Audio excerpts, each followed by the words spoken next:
Ito ang bagong budget gaming phone ngayon ni Nubia. At ito lang naman ang Nubia Neo 3 GT. May new chipset na Unisoc T9100, merong big AMOLED display, naka-massive 6,000 mAh battery capacity, may gaming shoulder trigger buttons, at meron ding mga Nubia Red Magic gaming features. Kaso nga lang, may kaso. At yan, at iba pang mga tanong ang pag-uusapan natin sa video na to. Kaya kung isa kayo sa napapaisip na bilhin itong Nubia Neo 3 GT, tara, pag-usapan na natin. At simulan muna natin sa isang mabilisang unboxing. Bali, ito yung itsura ng box niya at mukha talagang pang transformer yung datingan, kagaya before. Anyway, inside the box, makikita agad natin dito yung ating Nubia Neo 3 GT. As you can see, ang angas ng design niya, pero mamaya na natin mas pag-usapan. Sumunod dito, makikita natin dito yung ating panundot o SIM ejector. And then, nandito na rin yung ating mga paperworks. At sumunod naman dyan is yung ating hard case dito. As you can see, meron pa siyang included hard case. And then last, nandito yung ating charging cable na USB Type-C to USB Type-C, and then yung ating power brick, at yung itsura nilang dalawa the same and the same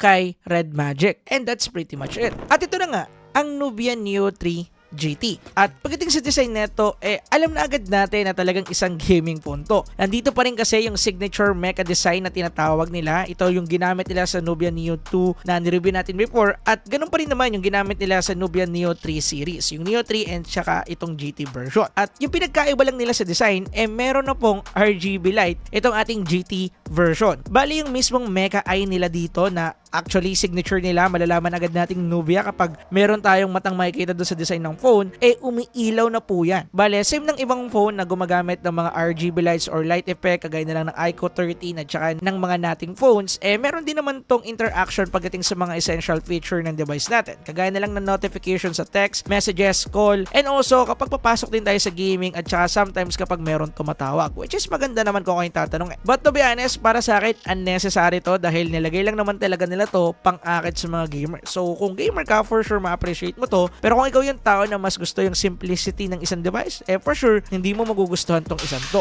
Nga pala, pwede nating baguhin sa settings yung projection light neto and also yung color mismo ng RGB. Bale, may pre-will tayo kung ano yung gusto nating iset na color, pwede. So, nasa sa inyo yan kung bibili kayo neto. Isa pa sa maganda dito, nandito pa rin yung ating shoulder trigger sensor na kung saan mas responsive unlike dun sa before. And actually, totoong maganda tong feature na to at hindi po to gimmick unlike dun sa sinasabi ng iba. Actually, napaka-useful neto lalo na kung pasmado yung kamay mo at mahilig ka maglaro ng shooting games or kaya ng mga emulator game. Pwede natin kasi itong i-map dun sa mga controls na hindi na natin maabot kapag naglalaro tayo ng mga yon. So, bali kung 4-finger style ka rin kapag naglalaro ng shooting games, for sure papakinabangan mo to. Pwede mo pa rin naman gamitin to sa ibang games gaya ng Genshin Impact, MLBB. I-map mo na lang kung saan mo siya gustong ilagay. Pero actually, shooting games at saka mga emulator games yung madalas natin paggagamitan neto. And personally, dahil nga meron akong Red Magic gaming phone, ginagamit ko to dito sa Red Magic phone ko. And speaking of gaming feature, meron na rin tayo ditong software gaming features, which is yung kanyang game booster or yung built-in game booster neto. Bale, unlike sa mga Red Magic phone na meron tayong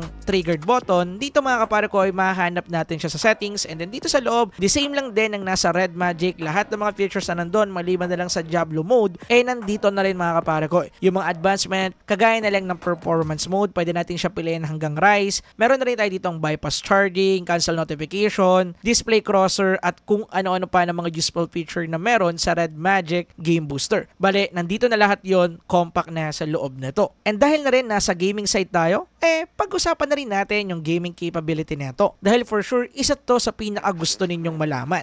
Again, yung ginamit na chipset dito is the Unisoc T9100. Isa tong 6nm chipset na merong max clock speed na 2.9 GHz at meron tong GPU na tinatawag na Mali G57. And actually, yung pinagkaiba lang neto sa Unisoc T820 na chipset ng Nubia Neo 2, yung kanyang mismong 5G capability. And that's it. Kasi the same na sila ng ginamit na GPU and also same lang sila ng max clock speed, which is 2.7. Bale, goods din naman yung mga nakuha nating benchmark result dito dahil una, nakakuha tayo dito ng 500,000 plus and 2 benchmark score. But actually, okay na rin naman itong nakuha nating result. Okay na yan for light gaming. Pero titingnan pa rin natin yung performance niya pagdating sa gaming test natin mamaya. But actually, okay na rin itong nakuha nating ang 2 benchmark score dahil palag palag-palag din niya sa gaming at ito na yung ating gaming test para magkaroon kayo ng idea sa ibig ko sabihin. Bale, naglaro ako dito ng Genshin Impact. Bale, sa Genshin Impact, sinetup natin siya sa lowest graphical preset settings and then naka 60 FPS. Yan kasi yung pinaka-default niya. And then, ang ginawa natin is sinetup natin sa Rise mode yung ating game booster at saka sinetup din natin sa 120Hz itong game. At pagdating sa naging performance ito dito,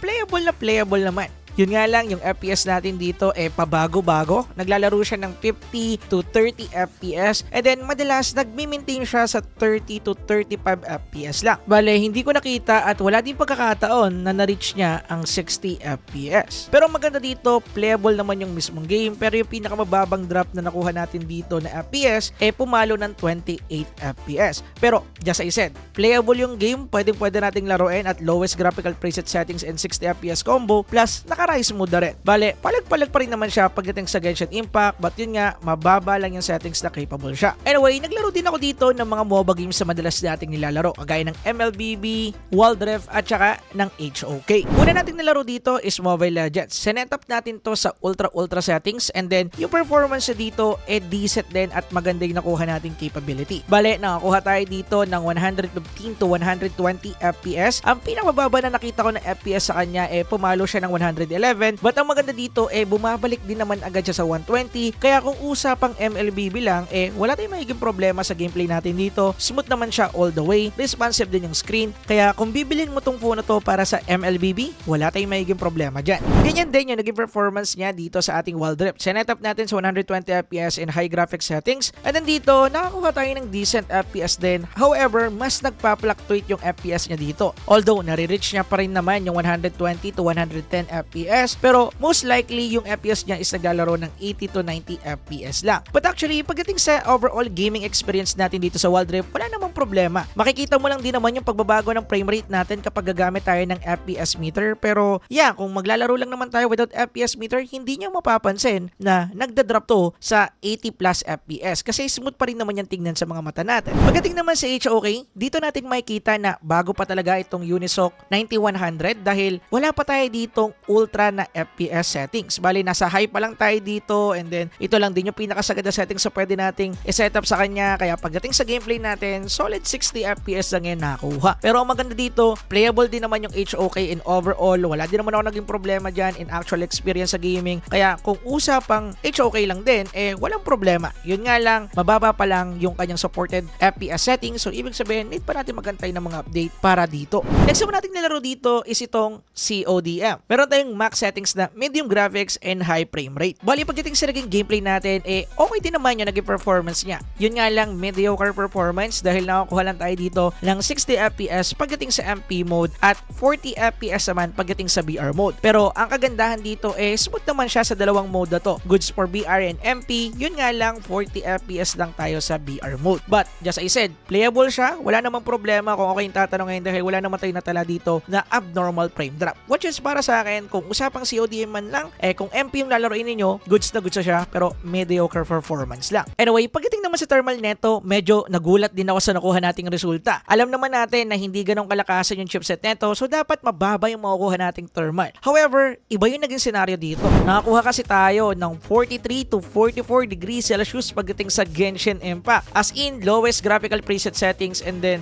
60 FPS combo. Medyo kakaiba yon. However, medyo reasonable ng konti yung nakuha natin dahil gumamit tayo dito ng Rise mode. Pero kahit na ganon, hindi naman masyadong na-force yung phone natin para maglaro ng Genshin Impact dahil yung nakuha natin frame rate medyo mababa. So medyo nagtaka ako sa part na to. Pagdating naman sa mga MOBA game, nakakuha naman tayo ng saktong temperature lang. Naglalaro ng 39 to 42 degrees Celsius yung nakuha nating temperature dito. Tanging sa MLBB lang siya pumalo ng 42. And mind you guys na nakaset din to sa Rise mode. Alam ko talaga na mag-iinit yung phone natin pag sinetup natin sa Rise mode dahil yan yung magiging trade-offs niya pag gagamitin natin tong performance mode na to. Alam na alam ko yan dahil sa Red Magic, ganyan na ganyan. But yeah, pagdating dito, sakto lang naman or acceptable naman yung nakuha nating thermal. Acceptable din yung nakuha nating temperature sa CODM dahil nakakuha lang tayo ng 37 to 39 degree Celsius lang. At isa to sa reason kung bakit nasabi ko na merong kaso itong Nubia Neo 3 GT. O alam natin na budget gaming phone itong phone na to, pero pagdating sa gaming part, hindi niya masyadong na-nailed. Una, inconsistent yung FPS na nakuha natin. Pangalawa, pangalawa, medyo mataas yung thermal na nakukuha natin. And pangatlo, hindi pa ganun ka-optimize yung chipset na ginamit nila. Actually, kung ako yung tatanungin ninyo based sa testing na ginawa ko sa G99 chipset, pwede nyo panoodin dito, mas okay pa yung nakuha natin na performance dyan pagdating sa Genshin Impact. Basta kapag generate siya ng mas decent and also mas stable na FPS. Hindi man mataas, pero stable yung nakukuha natin. Which is yung pinaka-need natin sa isang gaming phone. Anyway, for sure, gets nyo na naman yung ibig ko sabihin sa part na to, so hindi na dapat pang pahabain pa. Anyway, proceed na tayo sa iba pang specification ng phone na to dahil panlaban din naman kasi talaga. Unahin na natin dyan yung display neto na naka 6.8 inches, 120Hz AMOLED display na merong 1300 nits peak of brightness. Ang maganda dito, naka-AMOLED display na tayo, kaya kung usapang movie watching o kaya social media and also gaming, benefitable tong AMOLED display natin para sa mga to. Kaya kung usapang display lang, panalo na to para sa presyo niya. At isa pa sa maganda dito, naka 6,000 mAh pa rin yung ating battery capacity dito, and then upgraded yung ating charging speed to 80 watts fast charging support. At based sa kunatness or longevity ng device na to, decent naman yung makukuha nating performance sa kanya. Kung gagamitin natin siya sa paglalaro ng mga ilang oras lang kada araw o kaya pag sa social media, panonood ng TikTok o kaya ng Netflix, kayang-kaya naman yung makatawid sa isang araw na hindi siya charge. Pero kung gagamitin mo to sa paglalaro ng mobile game ng pangmatagalan, din naka-mobile data ka pa o kaya balagbagang gaming, syempre bababat bababa yan at for sure mapapacharge ka sa isang buong araw. Yan kasi na-experience ko nung sinalang ko siya sa gaming test natin and also nung nag-testing ako ng PC Mark battery test. As you can see, para sa kanyang max brightness, naka-on yung wifi natin, nakakuha lang tayo dito ng 10 hours plus pagdating dito. So medyo mababa yan. Pero kagaya nga ng sinabi ko, nakadepende pa rin sa using habit. So kayo pa rin talaga yung makakapag-decide kung gaano katagal yung aabutin ng phone ninyo. Ang maganda naman dito, una, naka-bypass charging tayo. So kung maglalaro tayo ng pangmatagalan, pwede natin gamitin. Pangalawa, mabilis din yung kanyang charging speed dahil nga 80 watts, aabot din to ng kulang-kulang isang oras kapag i-charge natin siya from dead to 100. Which is para sa akin, acceptable na. Pagdating naman sa software neto, good thing dahil naka-Android 15 na tayo dito. And then, nasa latest MyOS 15 na rin po tayo. Bale, ito yung tawag nila sa OS sa ginamit nila sa mga Nubia phones. At pagdating dito, masasabi ko na okay naman yung ating software experience. Okay yung navigation, maganda yung choices nila ng animation, maganda naman, wala akong masyado naging problema at wala din ako mga nakitang bug. Pero pagdating sa bloatwares, meron pa rin na hindi natin masyadong nakikita sa Red Magic phones dahil syempre medyo mataas yung mga presyo ng mga yon. And hindi na rin naman ako nabigla na meron tong bloatwares kasi budget phone nga siya. Pero mamaya pag-uusapan natin yung presyo niyan. But anyway, pagdating dito sa kanyang software experience in overall, goods naman. Dahil yung pinaka-main na bentahe nito actually yung gaming features niya. At same ni Poco, Tecno, Infinix, Itel, same lang sila ni Nubia na hindi ganon kadalas magbigay ng software update. Kaya pagdating dito, for sure, ilang updates lang yung makukuha natin sa isang taon. Totoo yan. Ngayon naman, pumunta tayo sa camera capability ng device ito. Although gaming phone talaga siya, meron pa rin naman siyang ipagyayabang or kayang ipagmalaki pagdating sa camera capability. Pagdating sa main camera, meron tayo ditong dual camera setup. Bali, meron tayong 50 megapixel main camera and then 2 megapixel naman para sa ating depth sensor. Pagdating naman sa ating selfie camera, naka 16 megapixel tayo dito. At pagdating sa mga photos na nakuha natin dito, para sa akin, masasabi ko na pwede na. Good looking photos pa rin naman yung makukuha natin dito basta maayos lang yung angle natin and also meron din tayong maayos sa source of light. Makakakuha tayo dito ng mga decent photos kahit papano. Bali, ang pinaka napansin ko dito wash out yung color natin sa mismong photo and also hindi din ganun kaganda or kaayos yung kanyang HDR capability dahil may mga part na overexposed, meron naman mga part na underexposed. So kailangan talaga nilang ayusin to through software update. Ganon din yung nakuha kong quality pagdating dito sa ating selfie camera. The same lang din sa una. At mas kita dito na medyo mas soften yung mga nakuha nating photo. Bali, nawawala yung sharpness neto. Wala na yung masyadong detail. Medyo mas pansin din dito na soften yung image na nakukuha natin. Nawawala yung sharpness niya. Kahit na okay yung lighting. Kung makikita ninyo dito, naka-softbox pa tayo niyan. Pero ganyan talaga yung makukuha natin. So in overall, pagdating sa kanyang selfie and also main camera, okay na naman. Kaso, syempre, pretty mediocre lang. Pagdating naman sa video capability neto, kaya neto mag-shoot ng 4K at 30 FPS hanggang dyan lang. At pagdating sa nakuha nating output, okay naman kaso super shaky ng video niya. Anyway, move na tayo sa part na yan at ngayon pag-usapan natin yung second reason kung bakit nga ba para sa akin may kaso tong phone na to. At dyan papasok yung kanyang presyo. Dahil mabibili natin itong Nubia Neo 3 GT sa halagang 13,999 plus pesos. At kung napanood din nyo yung update ko about sa sale price before yung mga phone recommendation natin, alam ninyo or naging aware kayo na nagsisale na lang ang Poco X6 Pro at saka ang Camon 30 Pro sa 13,000 pesos na lang. Actually, pwede nating mabili yung Camon 30 Pro sa TikTok ngayon at merong mababang presyo, nasa 14 or 15. At least, nadagdag ka na lang ng 2K, meron ka ng decent phone na may magandang camera at talagang pang gaming. Dahil kung i-compare natin yung specs netong Nubia Neo 3 GT dito sa dalawang phone na tinutukoy ko, di hamak na wala to sa kalingkingan nila, at least pagdating sa gaming capability na minamarket mismo ng Nubia. Pero ganun pa man, dahil nga nagkakaroon tayo ng sale kada month, kung mabibili ninyo itong phone na to sa 10,000 plus pesos, para sa akin mga kapare ko, good deal na yon. Dahil 10,000 pesos din yung Nubia Neo 2. At kung ganun yung magiging presyo niya, kung mabibili nyo ng sale ng 10,000, definitely i-recommend ko to mga kapare ko. And yeah, yan yung reason kung bakit may kaso tong phone na to, na maganda na sana, kaso nga lang hindi na panindigan ni Nubia na budget gaming phone to, dahil una, hindi ganun kaganda yung naging performance neto sa gaming para sa isang gaming phone, and pangalawa, hindi din to budget friendly kagaya ng sinasabi nila na budget gaming phone. Anyway, dito ko natatapusin yung video. Ano yung opinion nyo about sa review natin and also sa phone na to? Comment nyo naman sa ibaba at pag-usapan natin.